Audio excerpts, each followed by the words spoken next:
ایک اور بات بتا دوں، ماضی کے انبیاء اپنی امت کی قبروں میں نہیں جاتے تھے. امام زرقانی نے اس پر کلام کیا ہے. حضور اکرم صلی اللہ علیہ وسلم کی خصوصیات میں سے اس کو ذکر کیا ہے. حضور کی خصوصیات میں ایک خصوصیت یہ بھی ہے، ماضی کے انبیاء کبھی بھی اپنی امت کی قبر میں نہیں جاتے تھے. یہ میرے آقا کی خصوصیت ہے، یہ میرے آقا کی اسپیشیالٹی ہے کہ امتی دنیا سے چلا جائے آقا اس کی قبر میں آ جاتے ہیں. کیوں؟ کیونکہ امتی کے دل میں یہ تڑپ رہتی ہے، انہیں دیکھ کر اللہ کے جلوے کو دیکھنا ہے. اور جو دیکھ لے، جو آقا کو دیکھ لے، اسے کیا ملتا ہے؟ ایک یہودی نے آقا کو دیکھ لیا تھا، ایک یہودی بچے نے آقا کو دیکھ لیا تھا، اسے کیا ملا؟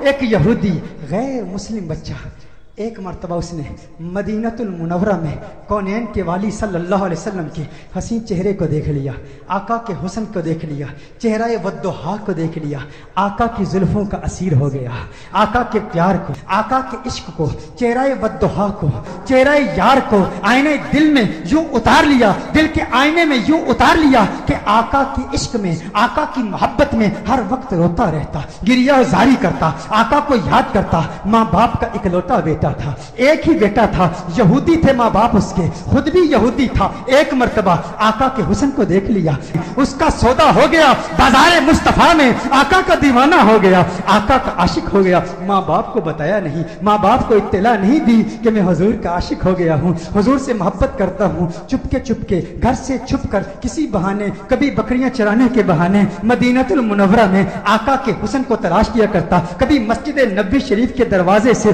چپ کے آقا کا حسین چہرہ دیکھ لیا کرتا تھا، آقا کے حسن کو دیکھتا، آقا کی عظمتوں کے ترانے الاپتا. ایک وقت گزر گیا، ایک مدت بیت گئی، آقا کا دیدار نہیں ہوا. تمنائے دیدار مصطفیٰ صلی اللہ علیہ وسلم میں بیمار ہو گیا، بیمار عشق مصطفیٰ ہو گیا. اس قدر بیمار ہوا کہ بستر علالت کو اپنا بچھونا بنا لیا. وہ بستر پر آ گیا، ماں باپ پریشان ہیں، حیران ہیں، اسے کیا ہوا، اچانک اسے کیا ہو گیا. بے شمار فزیشنز کو بلایا، اپنے وقت کے معالج حکیموں کو بلایا، اطباء کو بلایا، لیکن کسی کو پتہ نہ چلا اس کا مرض کیا ہے، اس کا مرض کیا ہے. کوئی ظاہری سمپٹمز نظر نہیں آ رہے، زخم نظر نہیں آ رہا، گویا زبان ہاتھ سے کہہ رہا ہے یہ زخم طیبہ ہے، یہ سب کو نہیں ملتا، کوشش نہ کرے کوئی اس زخم کو سینے کی. ماں باپ پریشان، رشتہ دار پریشان، عزیز و اقارب پریشان. اسے کیا ہو گیا، اچانک کیسے بیمار ہو گیا؟ بیماری شدت پکڑ گئی، اس قدر بیمار ہوا، ایسا بیمار ہوا کہ وہ شام بھی آ گئی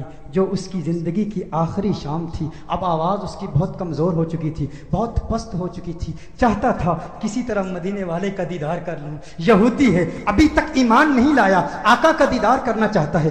بڑی مشکل سے آواز بلند کرتا ہے میرے والد محترم، میری ایک تمنا ہے، میری ایک آرزو ہے، میری ایک خواہش ہے، آپ پوری کر دیں گے نا؟ والد نے کہا ہے میرے لختے جگر، ہے میری آنکھوں کے تارے، تو میرے دل کا سہارا ہے، تو اس دنیا سے آج جا رہا ہے. معالج، اطباء، ڈاکٹرز نے جواب دے دیا ہے تیرے بچنے کا کوئی امکان نہیں ہے، تیری خواہش کیسے پوری نہیں کروں گا؟ کہا میرے والد محترم، مرنے والے کی خواہش تو دشمن بھی پوری کرتے ہیں، آپ ناراض تو نہیں ہوں گے نا؟ کہا ناراض نہیں ہوتا، تو بتا کیا چاہتا ہے؟ کہا اپنا دل آمنہ کے لال کو دے چکا ہوں، میں محمد عربی کا عاشق ہو چکا ہوں، ان کے عشق میں گائل ہو چکا ہوں. میری ایک خواہش، میری ایک تمنا، میری ایک آرزو، ایک مرتبہ چہرہ والضحیٰ کو دیکھنا چاہتا ہوں، ایک مرتبہ آقا کی حسین زلفوں کو دیکھنا چاہتا ہوں. والد ناراض ہو گیا، والد نے غصہ کیا، ارے ظالم تو کیا کہہ رہا ہے، دنیا سے جا رہا ہے، اپنا دین بھول چکا ہے، کیا کہہ رہا ہے؟ کہا ہے والد محترم، آپ نے وعدہ کیا تھا نا،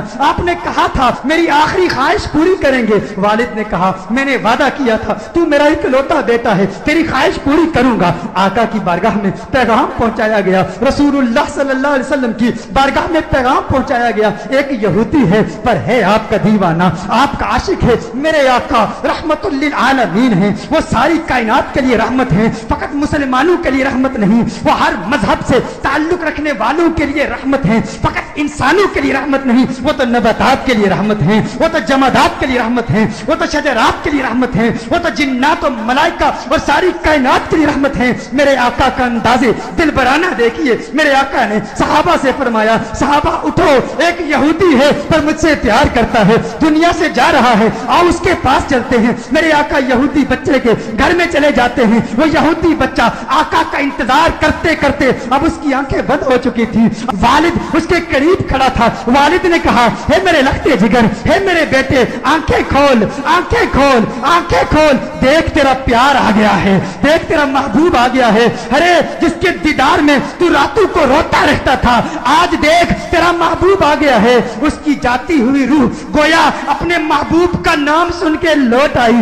آنکھیں کھولتا ہے, آقا کا چہرہ دیکھتا ہے, آقا سے عرض کرتا ہے, کہتا ہے, یا رسول اللہ صلی اللہ علیہ وسلم, آقا آپ کا حسین چہرہ دیکھنے کا خواہش مند تھا, آج دیدار ہو گیا. ایک تمنا, ایک آرزو, یا رسول اللہ میرے پاس کوئی نمازیں نہیں ہیں, میرے پاس کوئی روزے نہیں ہیں, کوئی عبادت نہیں کی, متقی نہیں ہوں, قرآن کا قاری نہیں ہوں, کچھ بھی نہیں ہے, فقط آپ کا پیار ہے. یا رسول اللہ کیا میری نجات کا امکان بھی ہے, کیا میری نجات بھی ہو سکتی ہے؟ یا رسول اللہ کیا مجھے بھی مغفرت کا پروانہ مل سکتا ہے؟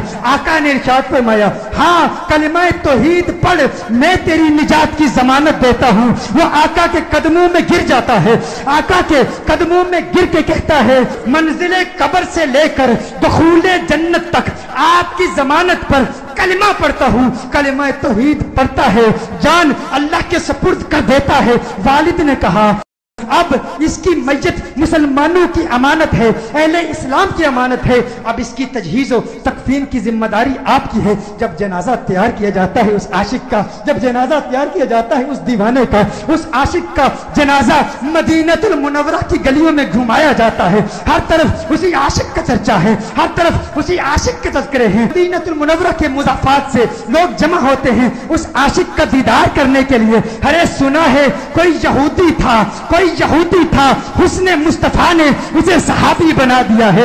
اس نے آقا کا دیدار کیا. غور کیجئے گا, نماز نہیں پڑھی, عبادت نہیں کی, روزہ نہیں رکھا, جہاد نہیں کیا. میرے غوث کے مجاہدات کو یاد کر لیجئے, میرے بابا کی محنتوں کو یاد کر لیجئے, خواجہ غریب نواز کی جد و جہد کو یاد کر لیجئے, خواجہ باقی باللہ کی محنتوں کو یاد کر لیجئے, امام اعظم ابو حنیفہ کی فقاہت کو یاد کیجئے, امام احمد بن حنبل کی جد و جہد کو یاد کیجئے, امام شافعی کی فقاہت کو یاد کیجئے.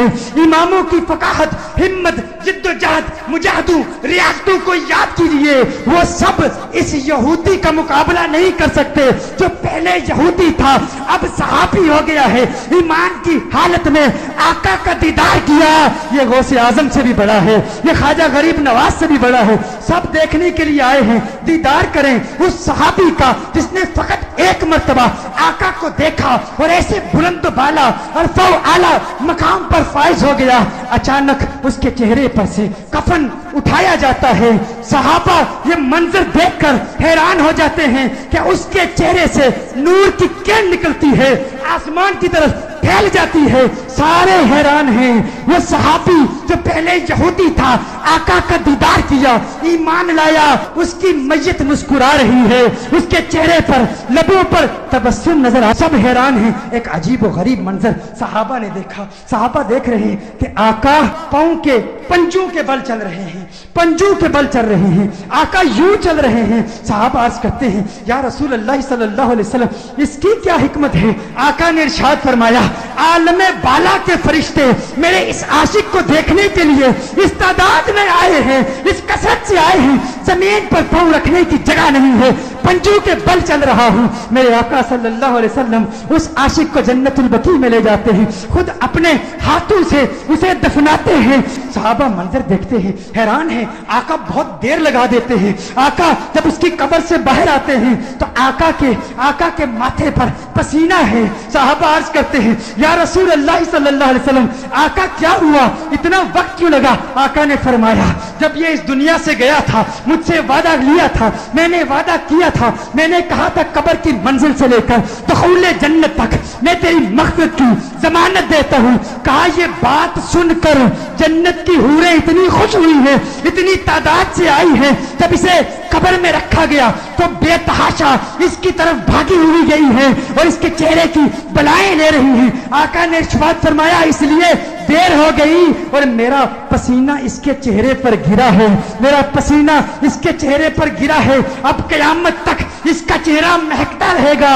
ارے سلام پیش کرتے ہیں اس دیوانے کی بارگاہ میں جس نے آقا کو دیکھا اور اسے یہ مقام ملا، گویا آج بھی وہ قبر میں کہہ رہا ہوگا یہ ناز یہ انداز ہمارے نہیں ہوتے، جولی میں اگر ٹکڑے تمہارے نہیں ہوتے، بے دام ہی بک جائیے بازار نبی میں، اس شان کے سودے میں خسارے نہیں ہوتے، ملتی نہ اگر بھیک حضور آپ کے در سے، اس ٹھاٹ سے منگتوں کے گزارے نہیں ہوتے، اس ٹھاٹ سے منگتوں کے گزارے نہیں ہوتے۔